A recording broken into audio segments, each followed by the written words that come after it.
தினந்தோறும் வாழ்க்கையின் நமது மனத்தை காக்கும் உடலில் உள்ள ஆடை போல கலந்த ஒரு பொருளாகி போன ஸ்மார்ட் போன், அதில் தான் நாம் தினமும் உரையாடுகிறோம். புகைப்படங்கள் மற்றும் வீடியோக்கள் எடுத்து சமூக வலைத்தளங்களில் தகவல் பரிமாறோம். பாடம் படிக்கிறோம், படம் பார்க்கிறோம், வெட்டி படமும் தான் செயலில் விளையாடுறோம். சமைக்க கத்துக்கிறோம், கலாச்சார உடைகள் எல்லாம் வெட்டி சேல அணிய கத்துக்கிறோம். சுற்றுலா தலங்களுக்கு செல்ல வழிகாட்டியாக பயன்படுத்துகிறோம்.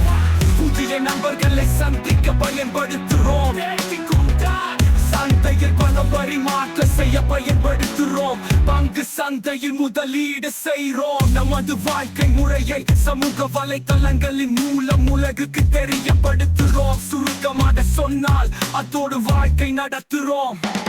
ஆனால் அது இல்லாமல் வாழும் நபர்களை எப்படி பார்க்கிறோம்?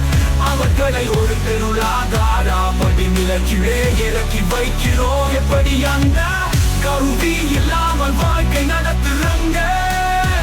எனவே உடன் மனதில் சிந்தித்து கடக்கிறோம். அந்த உண்மை தெரிந்து நம்மில் பலர் பொருளிக்கும் கடமையில் இருந்து தப்ப முடியாத நிலையில் நாம் ஸ்மார்ட் போன் தவறுகளையாக மாற்றிக்கொண்டு வாழ்க்கை கடத்துறோம்.